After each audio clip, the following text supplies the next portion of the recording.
Hi everyone, welcome to my channel. ಹೇಗಿದ್ದೀರಾ ಎಲ್ಲರೂ? ಇವತ್ತಿನ ವಿಡಿಯೋದಲ್ಲಿ ತುಂಬಾ ಸಿಂಪಲ್ ಮತ್ತು ಟೇಸ್ಟಿಯಾಗಿರೋಂಥ ನೀರು ಉಪ್ಪಿಟ್ಟು ರೆಸಿಪಿನ ನಿಮಗೋಸ್ಕರ ತೊಗೊಂಡ್ಬಂದಿದ್ದೀನಿ.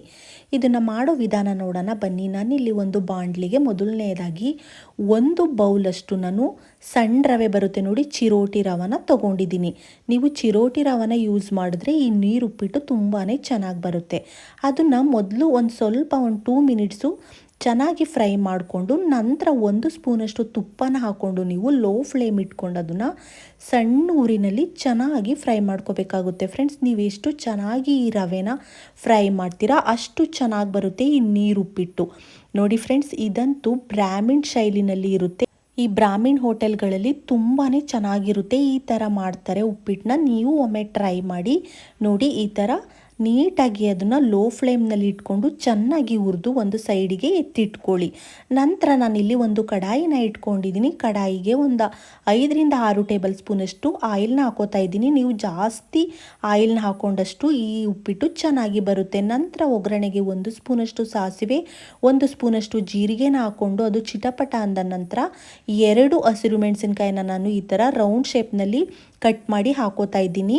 ಅದ್ರ ಜೊತೆ 1 ಈರುಳ್ಳಿನ ಈ ಥರ ಸಣ್ಣದಾಗಿ ಕಟ್ ಮಾಡಿ ಹಾಕೋತಾ ಇದ್ದೀನಿ. ಫ್ರೆಂಡ್ಸ್, ಈ ಈರುಳ್ಳಿನ ಹಾಕಲಿಲ್ಲ ಅಂದ್ರೂ ಚೆನ್ನಾಗಿರುತ್ತೆ, ಬಟ್ ನಾನು ಈರುಳ್ಳಿನ ಸೇರಿಸ್ಕೋತಾ ಇದ್ದೀನಿ. ನೋಡಿ, ನಾನಿಲ್ಲಿ ಆಚಿ ಅವ್ರದ್ದು ಇಂಗನ್ನ ಯೂಸ್ ಮಾಡ್ತಾ ಇದ್ದೀನಿ. ಇದೇ ಮೇಯ್ನ್ ಇಂಗ್ರೀಡಿಯೆಂಟ್ಸ್ ಇದಕ್ಕೆ ಅಂತಲೇ ಹೇಳ್ಬೋದು.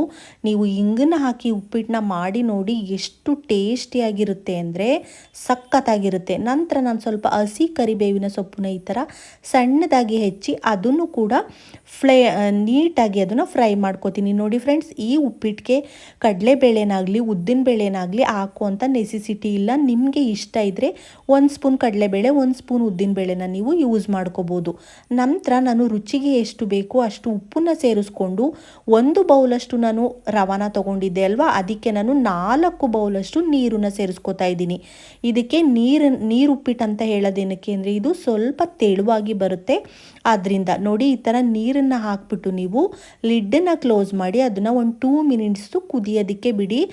ಜಾಸ್ತಿ ಹೊತ್ತೇನು ಕುದಿಯೋ ಅಂಥ ಅವಶ್ಯಕತೆ ಇಲ್ಲ. ನೋಡಿ, ಈ ಥರ ನಂತರ ಅದನ್ನು ಲಿಡ್ಡನ್ನು ತೆಗೆದ ನಂತರ ನೀಟಾಗಿ ಕುದೀತಾ ಇದೆ. ಇನ್ನೊಂದು ಸಲ ನೀಟಾಗಿ ಅದನ್ನು ಸ್ಪ್ರೆಡ್ ಮಾಡಿಕೊಂಡು ಸ್ವಲ್ಪ ಉಪ್ಪು ಬೇಕಿದ್ರೆ ಸೇರಿಸ್ಕೊಂಡು ನಾವು ಹುರಿದಿಟ್ಕೊಂಡಿದ್ವಲ್ಲ ರವಾನ ಹಾಕ್ಕೊಂಡು ನೀವು ಲೋ ಫ್ಲೇಮ್ನಲ್ಲಿ ಇಟ್ಕೊಂಡು ಈ ಥರ ಸ್ಪ್ಯಾಚುಲದಲ್ಲಿ ನೀಟಾಗಿ ತಿರುಗಿಸಿ. ಸ್ವಲ್ಪ ಗಂಟಾಗುತ್ತೆ, ಫುಲ್ ಸಣ್ಣ ರವೆ ತೊಗೊಂಡಿರೋದ್ರಿಂದ.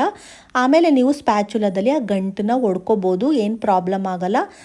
ಗಂಟು ಹಾಗೇ ಹೊಡೆದೋಗುತ್ತೆ. ನೋಡಿ, ಈ ಥರ ನೀಟಾಗಿ ಈ ಕನ್ಸಿಸ್ಟೆನ್ಸಿಗೆ ಬಂತು ನೋಡಿ. ಸ್ವಲ್ಪ ಗಂಟಿದೆ, ಅದನ್ನು ಸ್ಪ್ಯಾಚುಲದಲ್ಲೇ ಈ ಥರ ಸ್ಪ್ರೆಡ್ ಮಾಡಿದ್ರೆ ಚೆನ್ನಾಗಿ ಅದು ಹೊಡ್ಕೊಳ್ಳುತ್ತೆ ನೋಡಿ. ನಂತರ ನಾನಿಲ್ಲಿ ಒಂದು ಸ್ವಲ್ಪ ಕೊತ್ತಂಬರಿ ಸೊಪ್ಪನ್ನ ಹಾಕ್ಕೊಂಡು ಕಾಯಿ ತುರಿನೂ ಹಾಕೋತಾ ಇದ್ದೀನಿ. ಇದು ಪ್ಯೂರ್ಲಿ ಆಪ್ಷನಲ್, ನಾನು ಬೇಕು ಅಂತ ಹಾಕೋತಾ ಇದ್ದೀನಿ. ಬಟ್ ಕಾಯಿ ತುರಿನ ಹಾಕುವಂಥ ನೆಸೆಸಿಟಿ ಇರಲ್ಲ, ಹಾಕ್ತೇನೂ ಕೂಡ ತುಂಬ ಚೆನ್ನಾಗಿ ಬರುತ್ತೆ. ನೋಡಿ, ಈ ಥರ ನೀಟಾಗಿ ಚೆನ್ನಾಗಿ ಅದನ್ನು ಮಿಕ್ಸ್ ಮಾಡಿಬಿಟ್ಟು ಲಾಸ್ಟಲ್ಲಿ ನೀವು 2ರಿಂದ 3 ಸ್ಪೂನಷ್ಟು ತುಪ್ಪನ ಹಾಕ್ಕೊಂಡ್ರೆ ಸೂಪರಾಗಿರೋಂಥ ಬ್ರಾಹ್ಮಿಣ್ ಶೈಲಿನಲ್ಲಿ ನೀರು ಉಪ್ಪಿಟ್ಟು ರೆಡಿನೇ ಆಗೋಗುತ್ತೆ.